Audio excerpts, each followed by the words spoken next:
Thank you, gentlemen. Make yourselves comfortable. Well, good afternoon, everyone.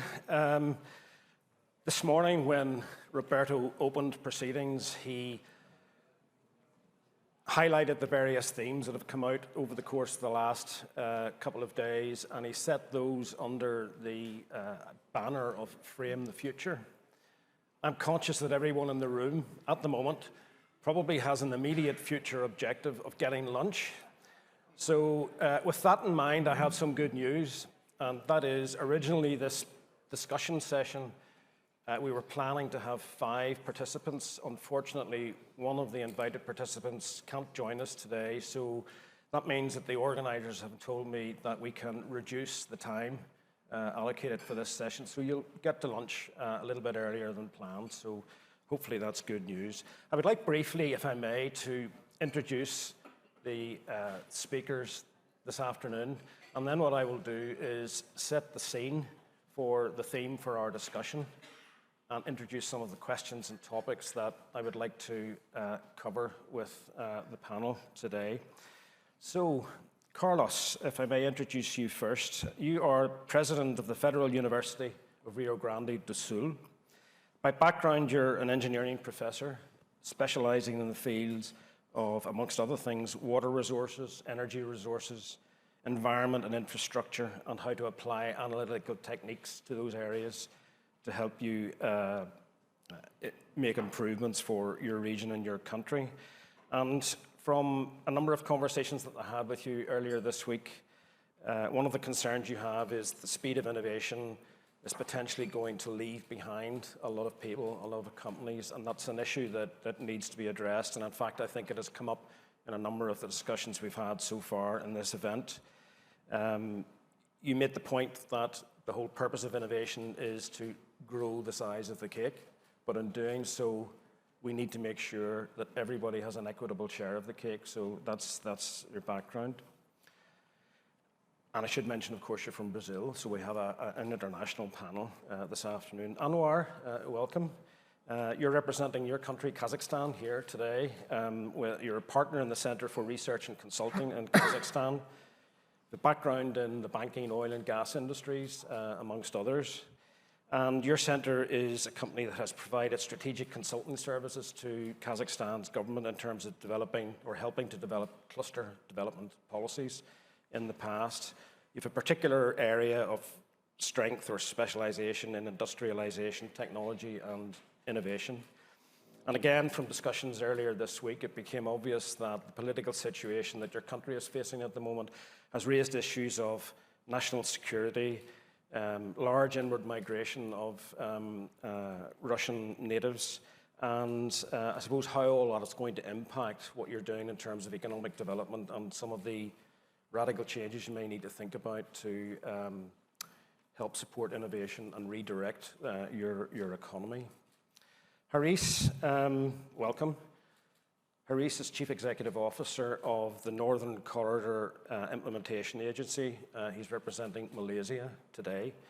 The Implementation Agency is acting on behalf of the Northern Corridor Economic Region, which is a number of regions that have been established in Malaysia to help ensure that the country's strategic economic development is equitable in that it has an impact across the country and isn't just localized in specific regions or areas.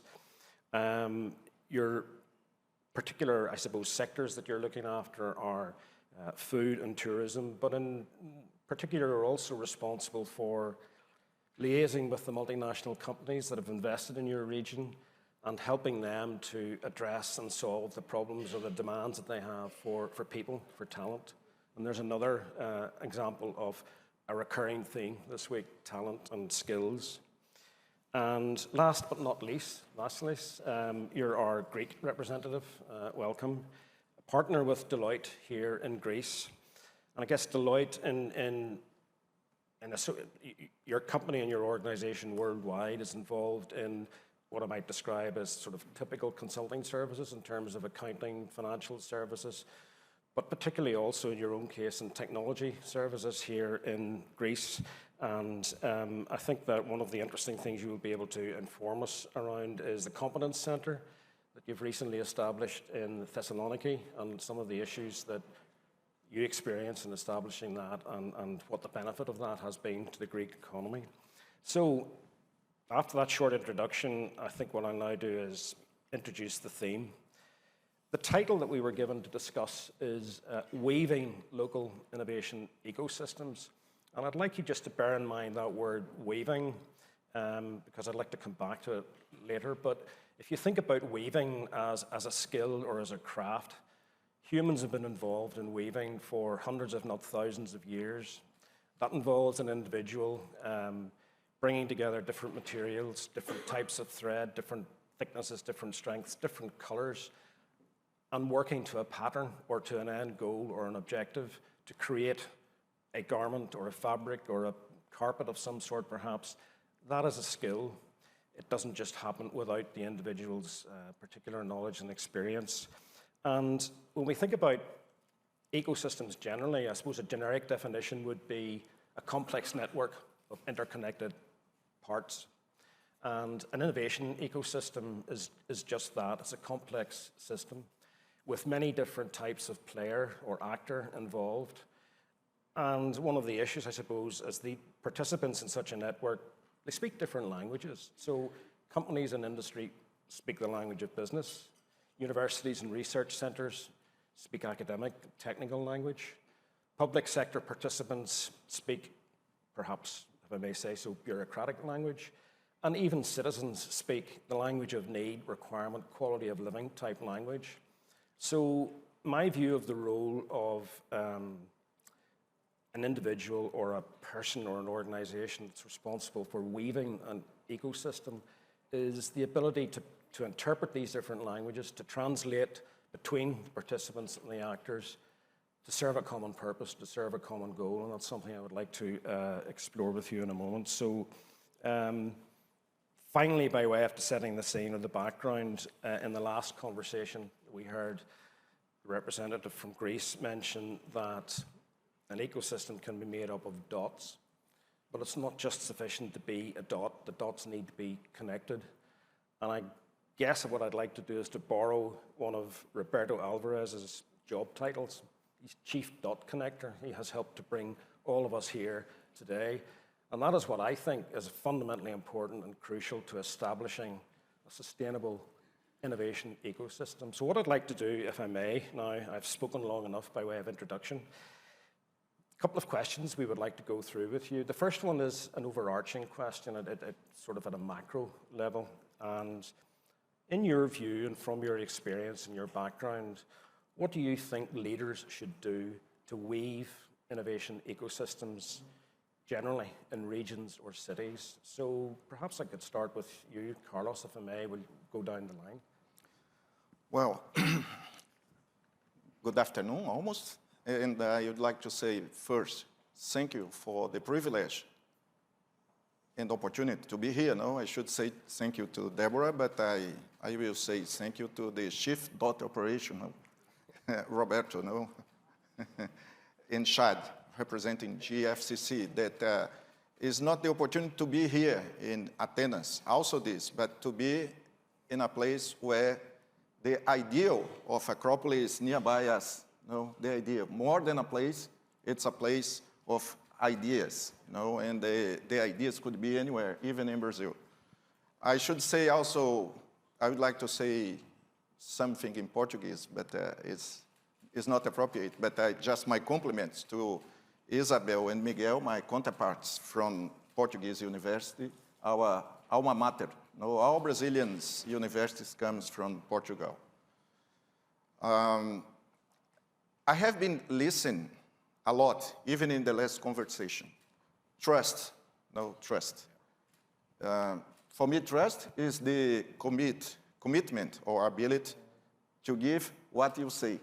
No, if I say that I'm going to give something, I'm giving back. And I still remember 30 years ago, I come back for your first comment, no? And this should be the trust in what we are doing for the society, at least in my view. 30 years ago, Margaret Thatcher left the power. Helmut Kohl is still was the architect of United States of Europe, and globalization was quite fashion, with the promise to give opportunity for the whole world. But of course, this helps a lot to get out people from poverty, but also a lot of people was left behind. Right now, technology or innovation is something fundamental for sustainable development. I agree with that. But also, maybe we are perpetuating inequalities or creating new ones. So we have to be able to develop more trust between the government, the industry, and also the society in terms of give more opportunity for, by the end of the day, innovation means, let's say, to generate some economic activity, but also quality of life. You know? In Porto Alegre, Federal University of Rio Grande do Sul, PUC, no Pontifícia Universidade Católica, and Unicinos, another university, are located in a very small urban river, very polluted, and the name is dilúvio, that in Portuguese is flood. And I make jokes with the mayor of Porto Alegre, say, we are going to flood Porto Alegre with the innovation, and not with the dirt water from the dilúvio river, but trust is fundamental. That's a very good point. And again, it's probably no surprise that trust has come up in this conversation as it has done in the last conversation and indeed throughout the event so far. Anwar, what would your view then be on what leaders should do to help to weave or knit together innovation ecosystems from your experience? I will maybe more technical. It's obvious that every government leader dreams about economy driven by innovation. There are like one magic recipe for this, to build high world-class innovation infrastructure, build a big fashion technoparks, make some attraction for big tech, make some improvement of business climate, etc., etc. It works sometimes, but mostly it doesn't work. I will try to explain it on our country case. Why? When the first oil money came to the Kazakhstan in the beginning of 2000s, we decided that we should be a country driven by innovation, and we hire high qualified big three consultants. They prepare for us a special program strategy for industrial innovation development till 2015, all stages, roadmaps. We create all development institutes. We create almost everything. But unfortunately, the innovations not come up. Why? Because we forget about three main pillars of innovation. First of all, local demand. We believe that our resource-rich sector will create demand for innovation. However, as soon as all our resource sector was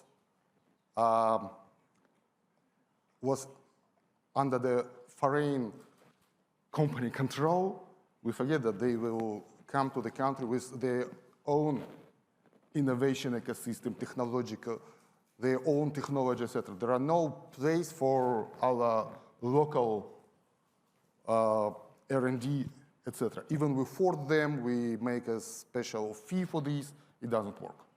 Second, local supply, local expertise. Unfortunately, we don't have enough local expertise. And our main lesson from this that the level of innovation ecosystem should be related with the maturity of the society, maturity of human capital, and maturity of our own social capital. And third, it is ecosystem by themselves. Main lesson, money is very important, but it's not not the most important ingredient. People most important ingredient. When we recognize it in the middle of 2000s, we have started to create a university. We launched in Kazakhstan a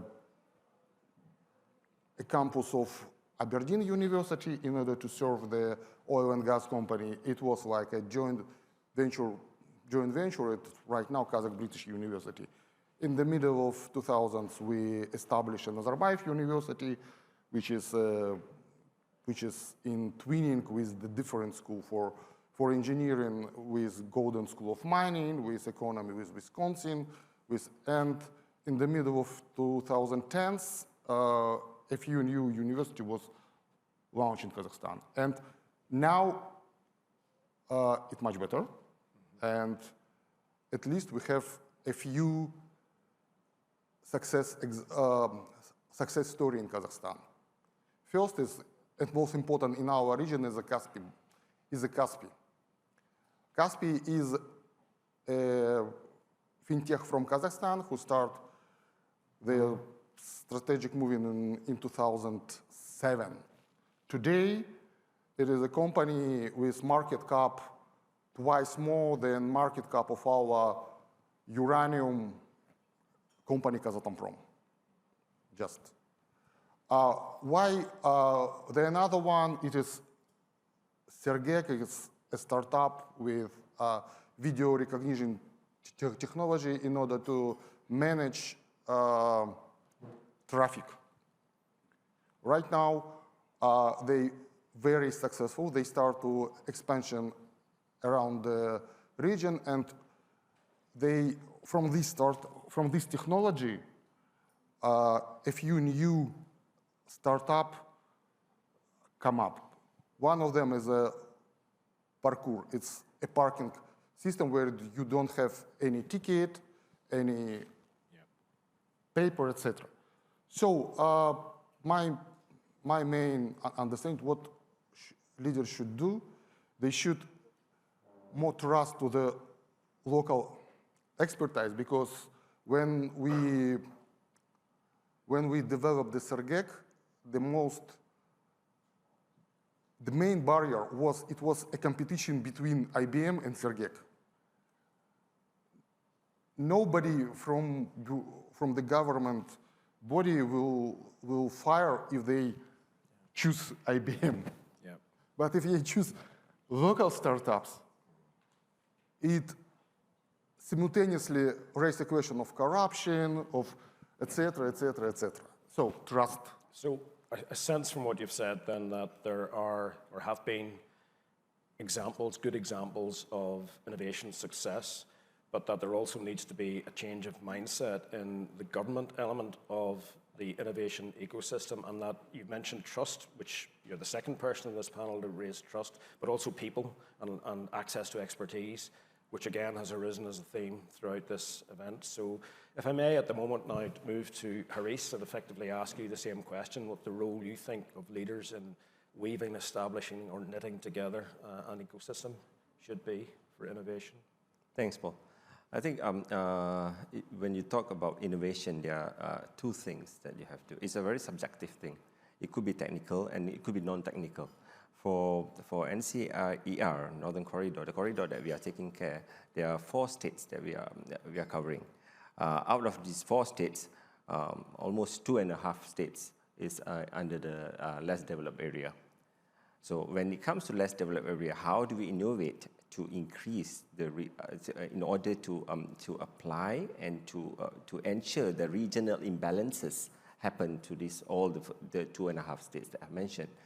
So what we do is we have this 3-pronged approach where first we implement the strategic projects. Number 2, we empower the human capital. And the third one is we facilitate the investors. Well, all these 3 things has to happen at the same time. Parallelly. And at the end of the day, in order to achieve something from this, the private sector has to play the vital role. Without the private sector's vital role, the overall objective will not be achieved. So what we want to achieve at the end of the day is, as I mentioned, regional imbalances, and sustainable economic growth is very important. And the second part is conservation and preservation of the environment. It has whatever goal that we achieve, the environment should be taken care of, right? Okay, that's again a theme that's arisen during the course of this week, the need to, if I can sort of equate looking after the environment with addressing climate change as an issue, then that's interesting to hear. Lastly, perhaps you could give us your perspective then on what leaders should be doing to helping to establish innovation ecosystems. Thank you, Paul. It's a great honor to be here today. I'm going to share some experience from our initiative and investment in Thessaloniki and the respective ecosystem that was developed there, but also throughout best practice we have been seeing globally as Deloitte. We see mainly three things. The first thing is you need a common vision. You need a uniting purpose that will have all the stakeholders of the ecosystem aligned: academia, research centers, businesses, startups, the community, the government.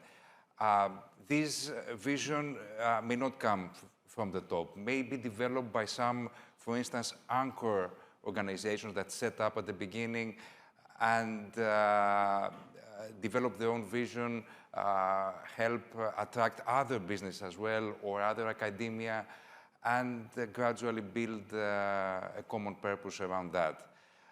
Second, and most importantly, is the collaboration.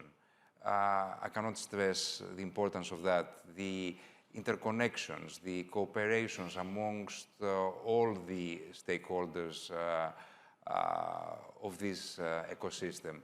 And these collaborations can be definitely facilitated both by physical aspects and by physical assets, I mean infrastructure works that generate vibrant, walkable, bikeable communities that provide a place for all of these stakeholders to socialize, communicate, change knowledge, and also connectors, more, let's say, networking assets in a sense of conference like that, or workshops, or boot camps, or whatever other initiatives that facilitate the intensity of this connection. And third, emphasis on talent. You need huge supply of talent. You need a new education system, as the minister described last night. You need the connection of academia with business. You need focus on the new skills, on adaptability to uncertainty, on STEM skills. I cannot stress again the importance of talent, because it's actually those two things. It's investing in talent, in talented professionals, where they will have the opportunity to exchange knowledge within this ecosystem. And this is where the magic happens. This is where innovation grows. And this is how ecosystems are being weaved. I will save one more ingredient for the next round in order to increase anticipation. That's great. I actually like your use of the term anchor organization. In my view, in terms of establishing a successful innovation ecosystem, there has to be a first mover. Now, that might be a person, it might be an organization, it might be a university, whatever. I haven't heard the term anchor sort of organization used in that context before, so that's quite interesting. You also mentioned, yet again, talent as being a key ingredient in helping all of this to gel together and work successfully. It's not a real surprise that this has come up as a subject throughout our last couple of days' conversations. So having raised the first question, which is to get you to think a bit about, at the macro level, what leaders should be doing broadly on a regional or a city basis, I'd like now to turn, if I may, to asking you about some specific examples from each of your own countries or regions, one or two, if you would, in terms of what you've actually done to help advance local innovation or innovation on a local basis in terms of place, for example. So Carlos, would you like to Certainly. start? We have the first one. Let me give 2 examples. The first one, it's the Alliance for Innovation in Porto Alegre. It started with 3 universities: Federal University of Rio Grande do Sul, Pontifícia Universidade Católica do Rio Grande do Sul, and also Unicinos, is a Jesuit university. And in 2018, we just signed a common agreement between the 3, and we start to talk. But suddenly, pandemics, Suddenly, pandemics. And I became a rector, the president of the university in the middle of the pandemics. So the first thing is that we lose a semester there. Nobody knew exactly what to do. And when I became the president, I think 1 month after that, we started to do things. In the middle of the pandemics, I've found many empty places inside the university, and we grew. We went from 45,000 to 31,000 students. And after that, with the internet, with the digital education, we went to the Ministry of Health for a special training program for the whole country. And we had in the Federal University of Rio Grande do Sul plus 200,000 students, 200,000. For 95% of the country. There is a lot of things in this process. But in the same way, I start to talk with the other rectors, my colleagues, say that there is no point in have a global agenda if we are unable to clean the backyard, if we are unable to help what is around us. Yes. This is what Vasilis mentioned about this common startup or common objectives. We had to have alignment in the common objectives between what should we do by innovation. And with this in mind, we start to talk with the mayor of Porto Alegre and also the state governor. Because during that time, in my case, I made disposal 4 million places for vaccines with the ultra freezers that used to be for biotech firms, but nobody used to go to work during that time. Everybody was working only in the computers, so the labs was empty. And I said, there is no point in leave everything empty when we need a place for vaccines, In fact, this was the development of trust, because we proved to the authorities that you should trust in us to help the COVID.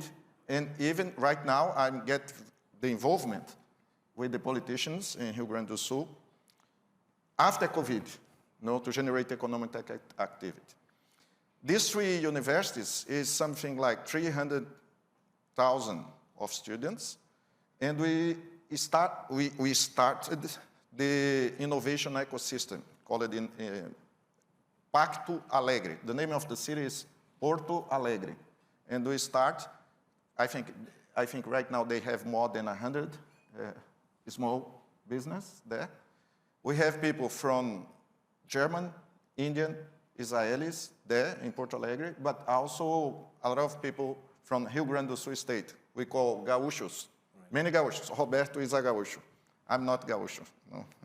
I'm an immigrant there in the south. But come again, the idea.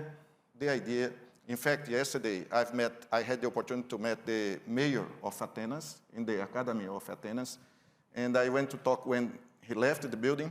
Mayor, I'm Carlos from Brazil. Let me take a photo with you, and I'm going to send to my mayor in Porto Alegre, I immediately send, and the mayor in Porto Alegre just invite him to go there. Let's do a twin city, And I said to the mayor in Porto Alegre, well, I fell in love with Athens.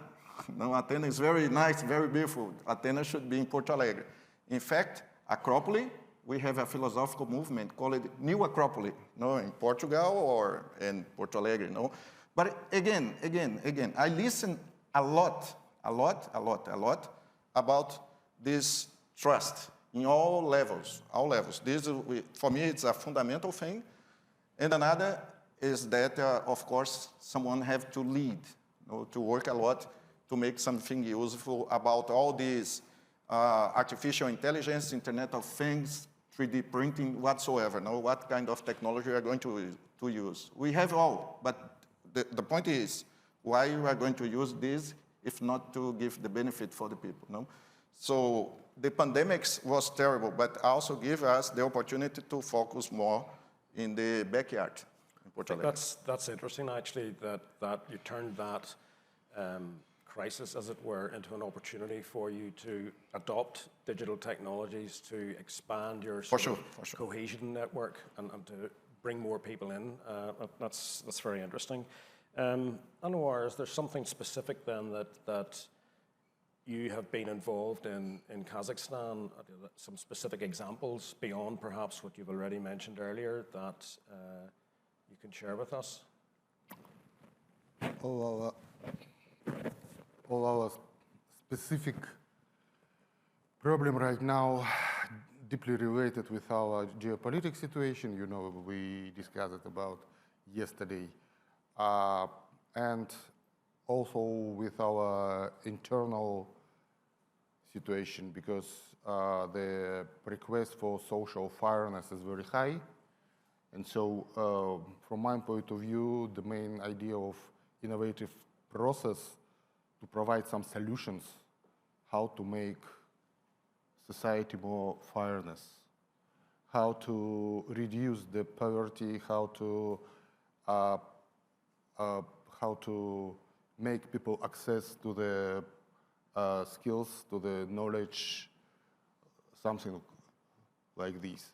Also, maybe it is all crisis has negative and positive sides. Some positive sides, maybe for us, it's as we talk that innovation is about the people to use a big flow of Russian relacants to the Kazakhstan in order to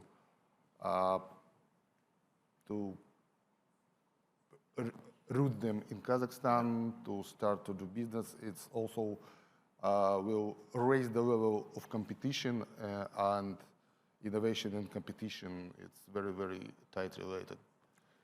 Earlier in the week at our annual meeting, one of your colleagues mentioned that one big challenge you're facing in Kazakhstan is the fact that 80% of your exports would have been to Russia. Do you see innovation having a role to play in helping you to pivot away from that sort of source of business to something else? I mean, if so, what would that be? As I said before, we need to reinvent country because all of our exports is mostly raw materials. It's oil, right? It's copper, it's minerals.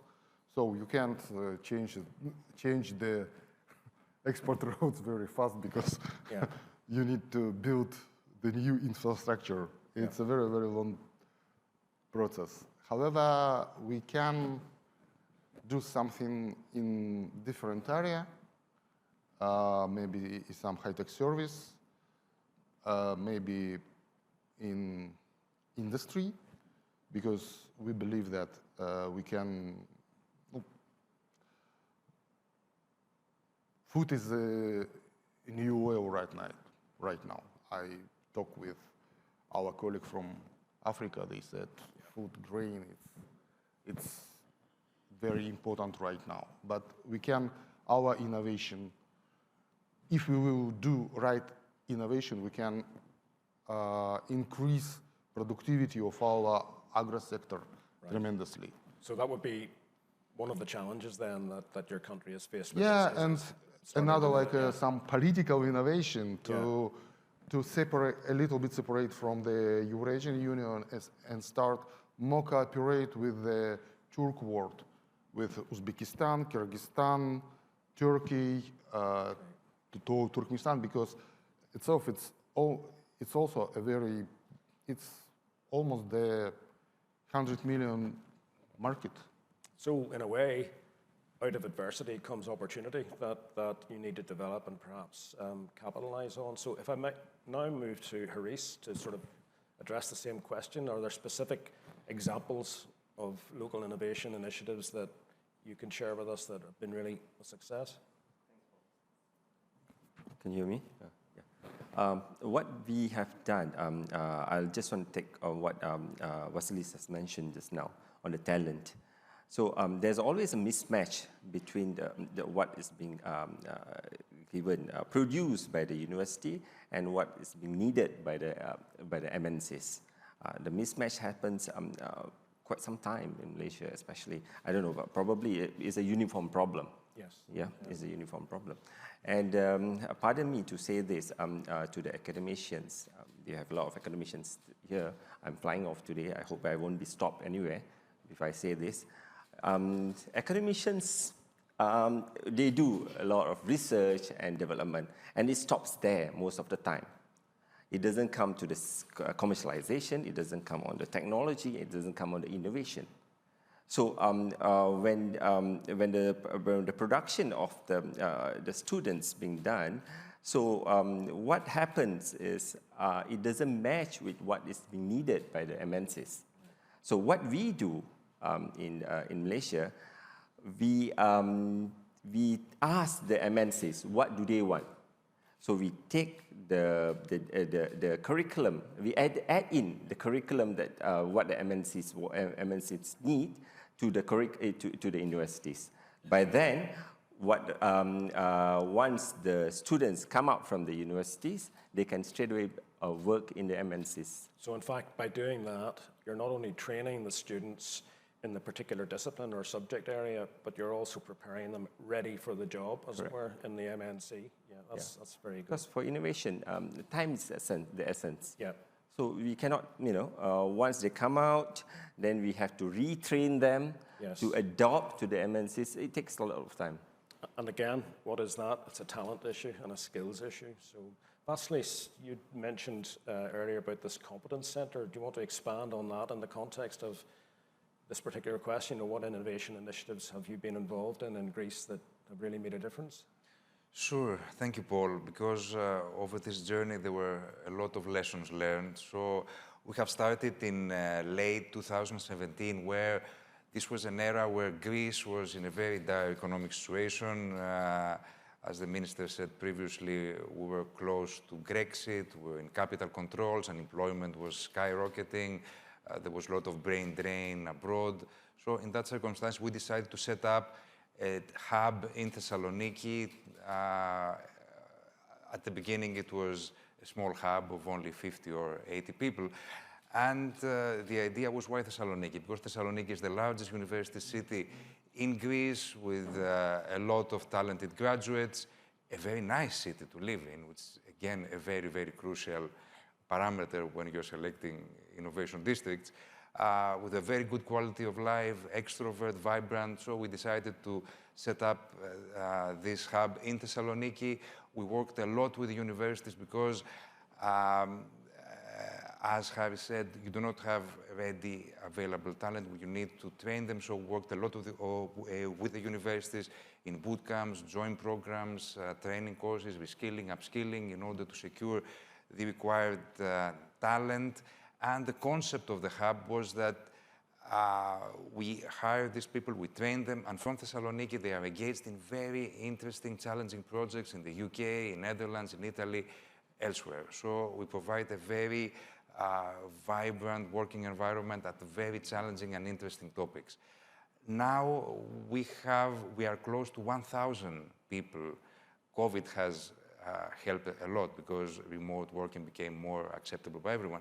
So, and our plan is to expand and hire another 600 professionals in the next year. We have expanded to other cities as well in order to replicate this model. So we will announce tomorrow that we're going to Ioannina as well to set up a hub there, but that's for Ioannina. So, and we really believe we made an impact to the local community. But the most important thing is that we, besides investing in talent, we invested also in building this local innovation ecosystem. So we worked a lot and supported local startups. We worked a lot with the universities, with local tech companies, with the academia, with foundations in order to increase the presence of women in STEM, in order to have future talent as well. We work a lot with other companies that saw this happening and came, like Pfizer, who set up their own digital hub with another 700 people. Recently, Chubb, the insurance firm from the US, has announced that they are setting up also a digital hub in Thessaloniki where we are helping them as Deloitte to set up, to hire. So we're doing jointly recruiting, which is amazing.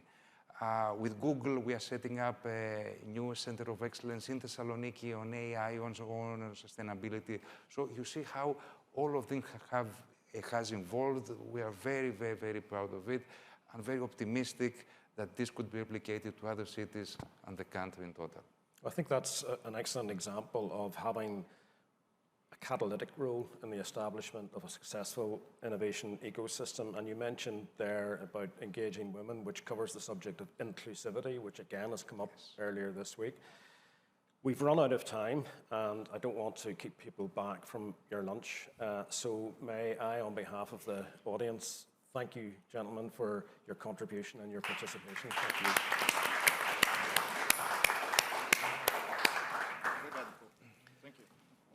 Thank you, Carlos. That was excellent.